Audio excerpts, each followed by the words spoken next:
Welcome to Sleepy Crimes. I am Anna, your host. Tonight we drift into the shadows of the Villisca Axe Murders. Close your eyes and let the present moment dissolve. Imagine, if you will, the small town of Villisca, Iowa, in the early summer of 1912.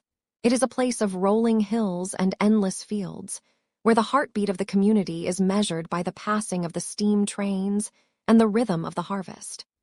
On this particular evening, the 9th of June, the air is thick and heavy, a humid blanket that clings to the skin and carries the scent of damp earth and blooming summer roses.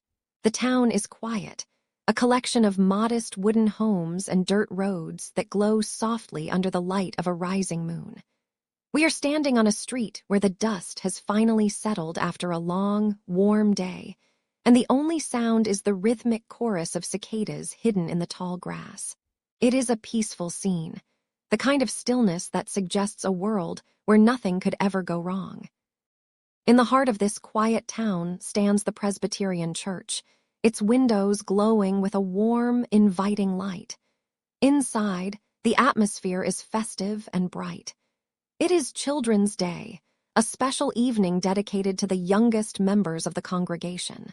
Sarah Moore, a woman of 39 years with a kind face and a steady hand, has spent weeks coordinating the program. She watches with pride as her 4 children, Herman, who is 11, Catherine, 10, Boyd, 7, and little Paul, who is only 5, perform their recitations. The church is crowded, the air filled with the smell of polished oak pews, old hymnals, and the faint, sweet perfume of the ladies' Sunday best. The children's voices rise in song, clear and innocent, echoing against the high rafters. Joining the Moore family are 2 guests, the Stillinger sisters, Inez and Lena, aged 8 and 12. They are dressed in their finest white lace, their hair tied with ribbons that catch the flickering light of the lamps. It is a night of laughter and shared community, a moment of pure domestic joy that seems as though it could last forever. As the clock nears 9:30 in the evening, the service draws to a close. The families spill out onto the church steps, exchanging soft goodnights and lingering in the cooling air. The Moore family, along with the Stillinger girls, begins their walk home. Their footsteps crunch softly on the limestone and dirt paths as they move through the shadows cast by the towering elms. The walk is short, only a few blocks, but in the darkness of 1912, every shadow seems deep and mysterious. Josiah Moore, a respected businessman of 43, leads the way, his tall frame a steady presence beside his wife. The children chatter quietly, their energy spent from the excitement of the program. They pass the darkened storefronts and the silent houses of their neighbors, the only light coming from the occasional street lamp and the pale silver glow of the moon. The humidity remains high, a heavy pressure that makes the night feel intimate and enclosed. They reach their 2-story frame house on 2nd Street, a modest but comfortable home where the porch swing hangs still in the breathless air. The family enters the house, the door clicking shut behind them.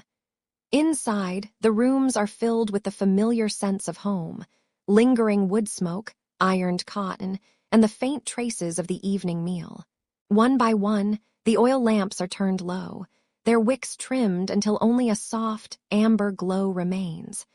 They move through their nightly rituals with a practiced ease. The Stillinger sisters are settled into the guest bedroom on the 1st floor, the sheets cool and crisp against their skin. Upstairs, the Moore children climb into their beds, the floorboards groaning slightly under their weight.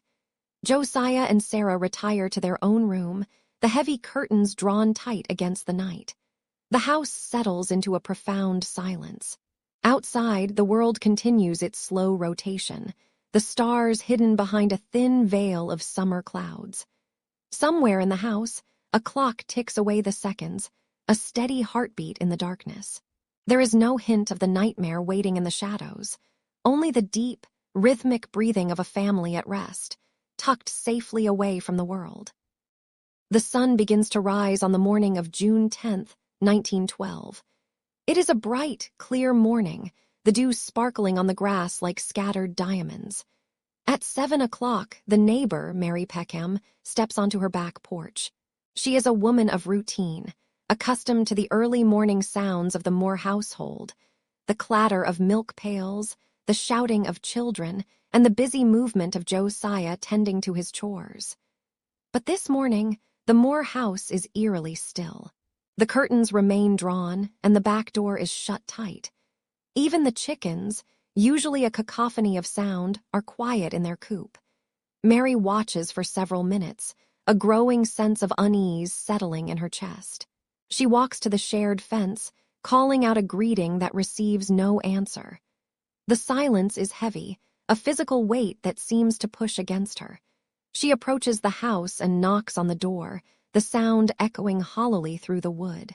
There is no response, only the sight of the drawn blinds, which seem to hide the interior of the home from the morning light. Concerned, Mary Peckham reaches out to Josiah's brother, Ross Moore. When he arrives, the two of them stand on the porch, the summer heat already beginning to rise from the earth. Ross tries the doorknob, but it is locked from the inside. He produces his own key, the metal cold and heavy in his hand. As he slides the key into the lock, the mechanism turns with a slow, metallic click that seems unnaturally loud in the morning stillness. He pushes the door open just a few inches, peering into the dimness of the parlor. The air that drifts out is stale and strangely sweet. Mary waits on the porch, her hands twisted in her apron, her eyes fixed on the narrow opening of the door. The peace of the previous night has vanished, replaced by a cold, creeping dread that begins to seep into the foundation of the town. We leave them there for a moment, on the threshold of a discovery that will change Villisca forever. The shadows of the night have not yet retreated, and the silence of the Moore house is about to be broken by a cry that will echo through the decades. The morning sun of June 10th, 1912, was climbing higher into the sky, but the warmth did not reach the porch of the Moore residence. Ross Moore stood there, his hand resting on the heavy wood of the front door, feeling the vibration of his own heartbeat through his fingertips. Beside him, Mary Peckham stood with her arms wrapped tightly across her chest, her eyes fixed on the 6 panels of glass that decorated the upper portion of the door. Those 6 small rectangles of glass were supposed to offer a glimpse into a happy, bustling home, but today they were dark and unyielding. They reflected only the worried faces of the neighbors and the dusty street behind them. Ross took a deep breath, the humid Iowa air feeling thick and restrictive in his lungs. He reached into his pocket and pulled out his ring of keys, the silver metal clinking with a sound that seemed far too loud in the oppressive silence. He selected a skeleton key, his fingers tracing its cold, familiar ridges before he guided it into the lock. The mechanism was stiff, resisting for a split second before yielding with a heavy, hollow click that echoed through the quiet neighborhood. As the door swung open, a wall of still, stagnant air pushed outward. It carried a scent that Ross couldn't immediately identify, a mixture of lamp oil, old wood, and something metallic and sharp that made the hair on his arms stand up. The parlor was swallowed in a twilight gloom.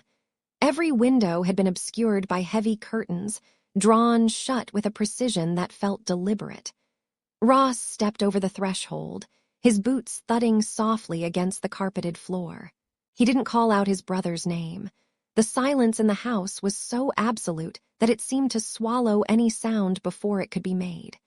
He moved through the parlor toward the guest bedroom on the first floor, his eyes adjusting to the dim light. The layout of the house felt strange and distorted in the shadows. He reached the door to the guest room and pushed it open just a few inches. The room was dark, but in the gray light, he could see the shapes of 2 figures on the bed, tucked beneath the covers. He saw a dark, viscous stain on the pillow and a piece of clothing draped over the mirror. A cold shiver cascaded down his spine as he realized the stillness of the forms on the bed was not the stillness of sleep. He didn't step further. He backed away, his face ashen, and stumbled back onto the porch where Mary was waiting. Ross's voice was a ragged whisper as he told Mary to find the town marshal. Within minutes, Henry Horton, the primary peace officer of Villisca, arrived at the scene. Horton was a man who had seen the typical troubles of a small farming community. But as he stepped through those 6 panels of glass and into the Moore parlor, the air itself seemed to warn him of something unprecedented. He produced a match, the sulphurous flare illuminating the hallway for a fleeting moment. He entered the kitchen first, where the mundane details of daily life had been frozen in a grotesque tableau. On the table sat a plate of uneaten food, the edges of the biscuits hardened by the passage of hours. Beside it, a bowl of water sat, its surface dark and clouded with a deep crimson hue as if someone had recently washed their hands within it. Nearby, on the floor, sat a 2-pound slab of bacon, wrapped carefully in a towel, abandoned and out of place. The house felt like a labyrinth designed by a shadow, where every corner held a secret that the mind was not yet ready to process. Horton moved toward the narrow, steep staircase that led to the 2nd floor. The wood groaned under his weight, a slow, rhythmic protest that filled the vertical space. At the top of the stairs, the darkness felt even more concentrated. He moved into the master bedroom, where Josiah and Sarah Moore lay. The scene was a nightmare carved into reality. The killer had not just taken their lives, he had sought to erase them. Josiah had been struck with such ferocity that the ceiling above the bed bore deep, splintered gouges where the axe had bitten into the plaster on the backswing. A kerosene lamp sat on the floor at the foot of the bed, its glass chimney removed and tucked neatly under the dresser. The wick turned down so low that it would have cast only the faintest, ghostly glow. Just like in the room downstairs, the mirrors were covered with cloth, hiding the reflections of the tragedy from any wandering eye. The air here was heavy with the copper tang of blood, and the silence was no longer peaceful. It was a scream that had been muffled by the weight of the blankets. The marshal continued his walk through the upper floor, his heart sinking with every step. In the adjoining room, he found the 4 more children, Herman, Catherine, Boyd, and Paul. They were in their beds, their small forms appearing as though they were merely resting after a long day at the church program. But the same dark patterns and the same carefully draped covers told the true story. The brutality was incomprehensible, yet the orderliness of the scene, the covered mirrors, the drawn shades, the tucked-in blankets, suggested a killer who had moved through these rooms with a terrifying, calm deliberation. Horton descended the stairs, his boots feeling heavy as lead. He stepped out into the morning air, which now felt sickly sweet and far too bright. He looked back at the house, at the 6 panels of glass on the front door, and knew that the town of Villisca would never look at those windows the same way again. The news began to ripple outward, traveling from porch to porch, from the general store to the grain elevator, like a physical shockwave. By midday, the quiet street was no longer quiet. The story of the 8 souls lost inside the timber-framed house had spread across the county. Thousands of people began to descend upon Villisca, drawn by a mixture of grief, horror, and a morbid, irresistible curiosity. Men in overalls stood in hushed groups on the street corners, their faces etched with a new kind of fear. Women clutched their children's hands a little tighter, glancing toward their own locked doors. The local National Guard was eventually called to hold back the crowds, as gawkers tried to peer through the very windows Ross Moore had looked through only hours before. The sense of security that had defined life in this corner of Iowa was shattered, replaced by the realization that a monster had walked among them, had stood in their church, and had vanished into the morning mist. The investigation was only beginning, but the weight of the 8 empty chairs in Villisca was a burden that the town would carry for over 100 years. The shadows had lengthened, and the mystery was just beginning to take root in the soil of the Iowa prairie. The air inside the house at 500 and 8 East 2nd Street was heavy, a thick, unmoving shroud that seemed to trap the heat of the previous June day within its walls.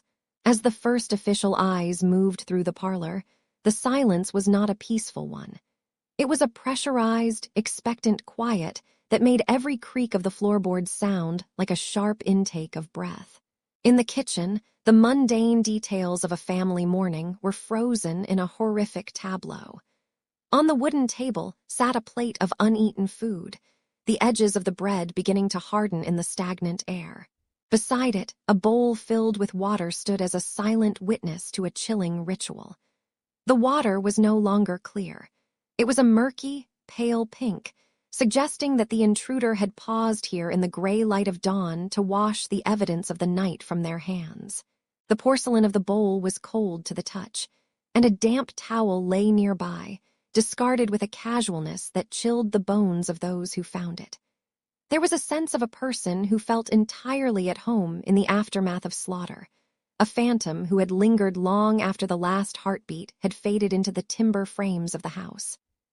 Moving toward the downstairs guest bedroom, the investigators discovered the primary instrument of the tragedy. Leaning against the wall was a 4-pound, long-handled axe, its steel head stained with a dark, drying history. The weapon belonged to Josiah Moore himself, taken from the coal shed and used with a devastating, blunt efficiency. But it was what lay near the axe that truly defied reason. Resting on the floor was a slab of uncooked bacon, weighing approximately 2 pounds. It had been taken from the icebox, wrapped carefully in a dish towel, and placed there, as if it were part of some incomprehensible ceremony. The fat of the bacon was waxy and white, glistening faintly in the shadows of the room. Nearby, a fragment of a keychain was found, a small, silver-colored piece of metal that belonged to no one in the Moore household. These items sat in the heavy dust, markers of a mind that operated on a logic far removed from the world of the living. The proximity of the food to the murder weapon suggested a killer who was not in a hurry, someone who had moved through the house with a terrifying, measured pace, perhaps even pausing to appreciate the stillness they had created. Perhaps the most haunting aspect of the scene was the condition of the mirrors and glass. Throughout the small home, every reflective surface had been systematically obscured. In the bedrooms, the mirrors on the vanities were draped with clothing taken from the victim's own closets. Skirts, shirts, and linens hung like funeral veils over the glass. Even the glass partitions in the kitchen cupboards had been covered with spare cloths. It was as if the killer could not bear the thought of a reflection, or perhaps, in some deep-seated superstition, they believed that the mirrors would trap the souls of the departed. The windows, too, were sealed away from the outside world. The curtains were drawn tight, and in the rooms where no curtains hung, the killer had pinned up pieces of clothing to ensure that no neighbor, no passerby, and no stray beam of moonlight could peer inside. This total isolation turned the house into a private theater of shadows. The victims' faces, too, had been covered with bed linens after the attacks, a gesture that some interpreted as a sign of remorse, while others saw it as the final, cold act of a phantom who wanted to erase the identities of those they had destroyed. As the morning wore on, the sanctity of the crime scene began to crumble under the weight of a curious and terrified public. Before the Villisca National Guard could arrive to establish a perimeter at noon, the house was overwhelmed. Hundreds of townspeople, driven by a morbid compulsion, pushed through the doors and crowded into the narrow hallways. They climbed the stairs, their heavy boots trampling over any footprints the killer might have left in the dust or blood. They touched the furniture, stared at the covered mirrors, and some even took small items as ghoulish souvenirs. In those early, chaotic hours, the very concept of forensic science was in its infancy, and the primitive attempts at evidence collection were swallowed by the sheer volume of human intrusion. The scent of the crowd, sweat, tobacco, and fear replaced the metallic tang of the crime, and the delicate imprints of the killer were scuffed away forever. By the time the authorities regained control, the house had been picked over like a carcass, leaving the investigators with a puzzle where half the pieces had been ground into the dirt by the very neighbors who sought justice for the 8 souls lost within. As the initial shock of the morning began to settle into a heavy, stagnant dread, the air in Villisca changed. It was no longer just the smell of the damp Iowa earth or the metallic tang of the tragedy that lingered in the nostrils of the townspeople. A new scent began to rise, the sour, biting odor of suspicion. The town, once a collection of interconnected lives and shared Sunday pews, started to pull apart at the seams. You can almost feel the weight of those humid June afternoons in 1912, the way the sunlight hit the brick storefronts of the town square, casting long, distorted shadows that seemed to point accusing fingers at neighbors. The silence that fell over the streets was not a peaceful one. It was a silence filled with held breaths and narrowed eyes. People who had known each other for decades now passed on the wooden sidewalks with nothing more than a stiff nod, their minds racing with the same impossible question. If a stranger had not done this, if no one had seen a monster boarding the midnight train, then the monster was still here, walking among them, breathing the same heavy air. The gaze of the community slowly turned toward a man of immense stature and even greater influence, State Senator Frank Fernando Jones. To understand the bitterness that began to boil in the wake of the murders, one must understand the history of the iron and the soil in this town. Frank Jones was a man of cold precision and iron will, a pillar of the Methodist Church and a titan of the farm implement business. For years, Josiah Moore had been his protege, working faithfully within the walls of Jones's company, surrounded by the smell of machine grease and the glint of sharpened plowshares. But in 1908, the bond snapped. Josiah Moore walked away to start his own business, and in doing so, he took more than just his labor. He took the lucrative John Deere franchise, a blow that hit Frank Jones in both his wallet and his pride. Imagine the two men passing each other in the street. The elder, Jones, with his jaw set like granite, and the younger, Moore, a rising star who had dared to challenge the sun. It was a rivalry fueled by the clatter of commerce and the quiet, simmering resentment of a master who felt betrayed by his student. The rumors did not stop at the ledger books. In the dim light of the local telephone exchange, where the wires hummed with the secrets of the county, whispers began to circulate about a deeper, more personal betrayal. It was whispered that Josiah Moore had found favor not only in the business world, but also in the eyes of Donna Jones, the senator's daughter-in-law. Whether true or merely the product of a town desperate for a motive, the gossip added a layer of jagged glass to the already fractured relationship between the families. Into this volatile atmosphere stepped a man named James Newton Wilkerson. He was an investigator for the Burns National Detective Agency, sent from Kansas City in 1914 to find the truth that the local authorities had failed to grasp. Wilkerson was not a man of quiet observation. He was an orator, a man whose voice could swell to fill a room, vibrating with the conviction of a preacher. He did not merely investigate, he performed. He would stand in the back of open touring cars in the middle of dusty fields, his hands gesturing wildly as he spun a web of conspiracy that centered entirely on the powerful senator. Wilkerson's theory was as dark as the night the Moores were taken. He claimed that Frank Jones was far too cunning to swing the axe himself. Instead, he proposed that the senator had reached into the underworld to find a shadow. That shadow, Wilkerson insisted, was a man named William Mansfield, often referred to by the chilling moniker, Blackie. Mansfield was a figure of pure nightmare, a man suspected of similar atrocities across the Midwest, including a horrific crime in Blue Island, Illinois, where his own family had met a similar brutal end. Wilkerson spoke of Mansfield as a cocaine-addicted phantom, a hired hand paid with the senator's dirty money to erase the Moore family from the earth. The investigator would reach into his coat pocket and pull out folded papers, the edges softened by his constant handling, and claim he held the evidence to hang them all. He described the way Mansfield had supposedly traveled by rail, slipping through the tall cornfields under the cover of a moonless sky, guided only by the instructions of a vengeful politician. The town hung on every word, the horror of the theory competing with the comfort of finally having someone to blame. By 1916, the tension had reached a breaking point. A grand jury was convened to examine the accusations against Mansfield and, by extension, Frank Jones.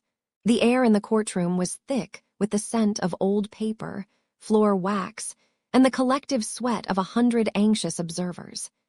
Every witness who took the stand was a thread being pulled from the town's social fabric.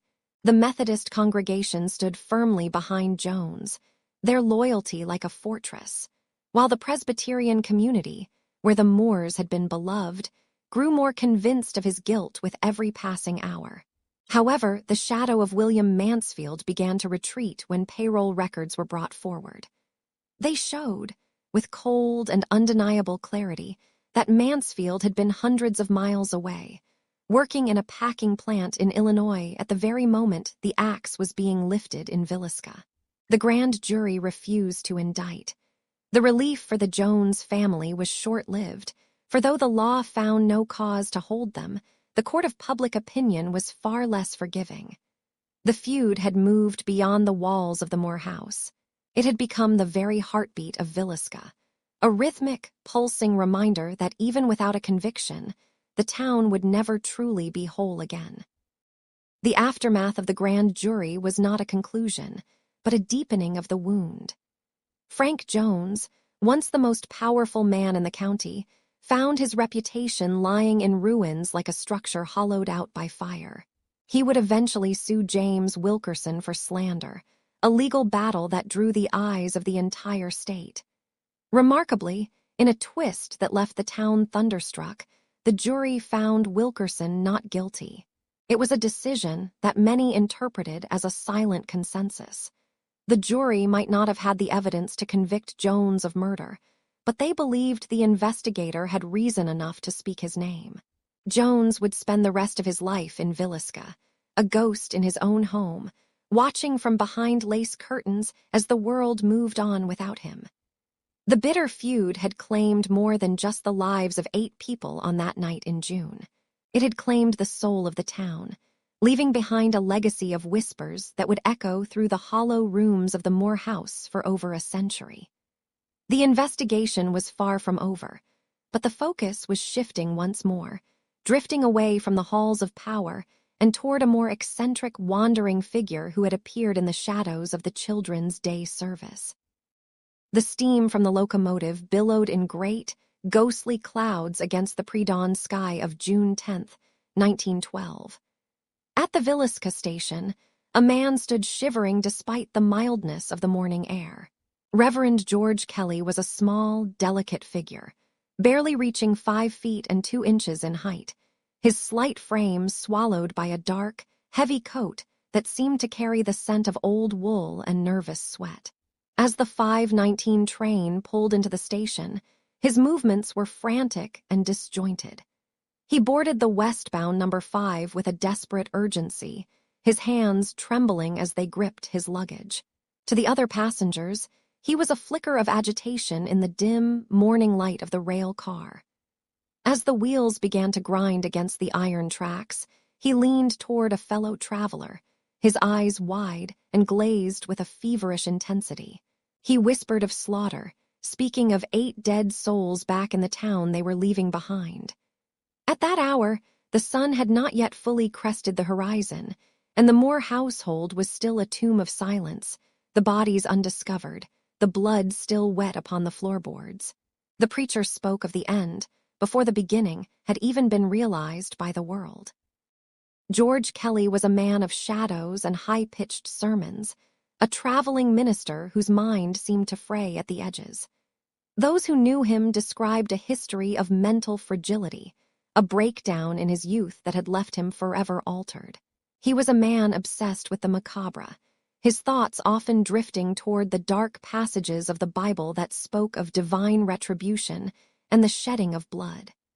In the days leading up to the tragedy, he had been seen lurking in the periphery of Villisca, his presence like a cold draft in a warm room. There were whispers of his darker compulsions, of a man who peered through windows into the private lives of others, a voyeur seeking something he could not name. His smallness made him seem harmless to some, a pathetic creature of 119 pounds, but others felt a visceral unease in his presence. He had attended the children's day service on that final Sunday, watching the Moore children and the Stillinger sisters with an intensity that felt heavy and misplaced. The texture of his voice during his own preaching was said to be shrill, rising to a crescendo of religious mania that left his congregations unsettled. Suspicion did not fall upon the Reverend immediately, but it gathered like dust in the weeks that followed. A week after the murders, a package arrived at a laundry in the town of Macedonia. Inside was a shirt, stiff with dark, brownish stains that the workers recognized with a shudder of realization. Though the evidence was never fully recovered or verified by the authorities, the story of the bloody laundry became a cornerstone of the legend surrounding the mad preacher. Even more disturbing was Kelly's own behavior. Driven by a morbid fascination, he returned to Villisca a fortnight after the massacre. He did not come as a mourner, but as a pretender. He posed as a detective from Scotland Yard, using the guise to talk his way into the Moore house. He stood in the very rooms where the axe had fallen, his eyes tracing the stains on the wallpaper and the indentations in the mattresses. He seemed to drink in the atmosphere of the crime, his obsession growing until it consumed his every waking thought. He began to write letters, hundreds of them, filled with rambling theological justifications and detailed descriptions of the crime that only the killer or a ghost should have known. The years stretched on, and the weight of the investigation finally bore down upon the preacher in 1917. He was brought into a small, stifling interrogation room, where the air was thick with the smell of stale tobacco and the heat of a summer noon. For hours, investigators hammered at his psyche, their voices a relentless rhythm against the walls of his mind. Kelly, exhausted and vibrating with a nervous energy, finally broke. He began to speak of a voice, a divine command that had whispered to him in the dark. He claimed that God had appeared to him in a vision, telling him to suffer the children to come unto him. He spoke of the axe, the weight of it in his hand, and the way the shadows moved in the Moore house as he crept from room to room. He described the slaying of the adults first, followed by the children, his words pouring out in a torrent of religious ecstasy and profound guilt. He confessed to the slaughter of all 8, claiming he had acted as an instrument of a higher, darker power. The confession was detailed, harrowing, and seemed to provide the closure the town had craved for 5 long years. But as quickly as the confession had come, it began to dissolve. Once removed from the pressure of the interrogation, Kelly recanted, claiming his words had been the product of a broken mind and a forced hand. The legal battles that followed were a spectacle of controversy. In his first trial, the jury sat in the sweltering heat of the courtroom, listening to the preacher's history of madness and his sudden, violent admission. The deliberation was long and agonizing, ending in a hung jury with 11 members voting for acquittal and only one holding out for a conviction of insanity. A second trial followed shortly after, but the momentum of the prosecution had vanished. The state could not prove that the frail, unstable man before them was the same monster who had wielded the heavy axe with such terrifying precision. In 1917, George Kelly was acquitted, walking out of the courtroom a free man in the eyes of the law, though a prisoner of his own mind. He vanished from the public eye, eventually finding his way into the quiet halls of mental hospitals, where he would spend the remainder of his life.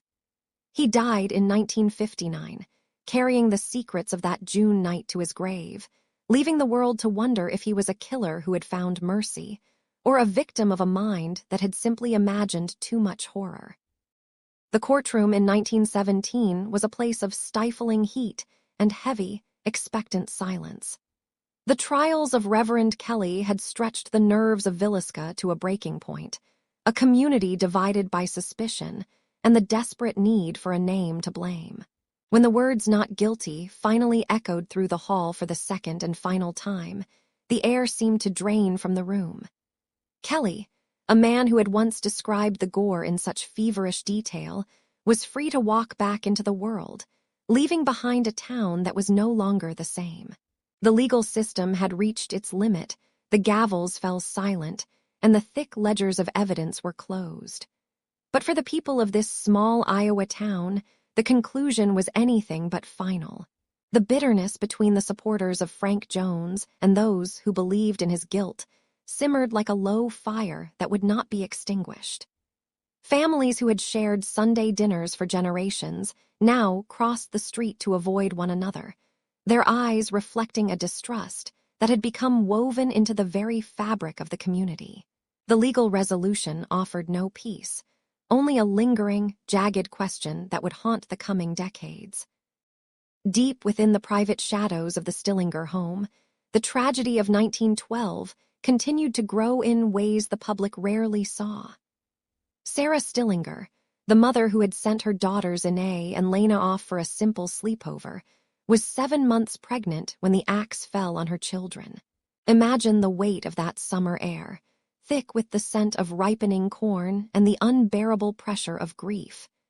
Just days after the funeral, in a house filled with the empty beds of her daughters, Sarah gave birth to a son who never drew a breath. He was born into a world of silence, a stillborn child who was buried near his sisters, adding one more small grave to the family plot. The tragedy did not end there. In January of 1913, as a bitter winter wind whipped across the plains, the Stillinger home caught fire. The family watched as the flames consumed their belongings, their memories, and the very walls that had once held the laughter of their girls. They were left with nothing but the clothes on their backs and the heavy, gray ashes of their lives. Sarah would carry this burden until 1945, living through decades of unanswered questions, while Joe Stillinger went to his own grave, convinced that local power and influence had protected the true killer. For over 90 years, the house at 508 East 2nd Street stood as a silent witness to the passage of time. It passed through the hands of 13 different owners, each one trying to leave their mark on the white wood and the narrow rooms. In the 1960s and 70s, it served as a rental property, its dark history fading into the background of everyday life. Children played in the yard where a killer once walked, and families cooked meals in the kitchen where a slab of bacon had been left as a cryptic calling card. The house was renovated, its walls covered in modern wallpaper, its floors hidden beneath carpets, and the modern comforts of electricity and indoor plumbing were installed to drown out the echoes of the past. It even faced the indignity of foreclosure, standing empty for long stretches while the weeds grew tall and the paint began to peel like sun-scorched skin. Yet, despite the additions and the neglect, the house never truly let go of 1912. Neighbors spoke of lights moving in the windows when no one lived there, and a peculiar, heavy quality to the air that seemed to gather in the upstairs hallway, a stillness that no amount of renovation could truly disturb. In 1994, Darwin and Martha Lynn purchased the home, not to live in it, but to save it. They began a journey of restoration that was almost surgical in its precision. With calloused hands and a deep respect for the dead, they began to strip away the decades. They tore down the vinyl siding to reveal the original wood exterior, a pale and weathered surface that had seen the moon set on that terrible night. They ripped out the electrical wires and the plumbing, plunging the house back into the darkness and the quiet of the early 20th century. His hand may have trembled as it touched the cold, tarnished brass doorknobs, turning them with a slow, rusted groan to reveal rooms swallowed by the smell of old paper and dust. They hunted for the exact patterns of wallpaper that Sarah Moore had chosen, and they replaced the modern doors with heavy, solid wood that creaked with the weight of a century. By 1997, The house was listed on the National Register of Historic Places. It sat there on 2nd Street, a perfect time capsule, devoid of running water or bright lights, illuminated only by the soft, flickering glow of oil lamps that cast long, dancing shadows against the walls. It was no longer just a building. It was a memory made of timber and glass. Today, the house remains a destination for the curious and the brave. In January of 2024, it began a new chapter under the care of those dedicated to preserving its eerie legacy. Visitors walk through the narrow hallways, their footsteps echoing on the bare wood. They look up at the ceiling in the master bedroom and see the gouge marks where the axe swung high, a permanent scar in the plaster. They stand in the small, cramped attic where it is said the killer waited for hours, listening to the sounds of a happy family returning from church, watching through the floorboards as the lamps were extinguished one by one. In the local cemetery, the Moore family rests beneath a towering monument, while nearby, the Stillinger sisters share a stone that is almost always covered in pennies, marbles, and small plastic toys left by strangers who feel the pull of a tragedy they cannot explain. There is no DNA to test, no living witnesses to cross-examine, and no confession that has held the weight of truth. The mystery of Villisca has become a part of the Iowa soil, a cold case that refuses to freeze over. The house stands in the moonlight, its mirrors still metaphorically covered, its secrets tucked deep behind the lace curtains, watching the quiet streets of a town that remembers everything. The case rests now. Let the details fade. You are safe. Close your eyes, breathe deeply, and have a good night. Sleep well.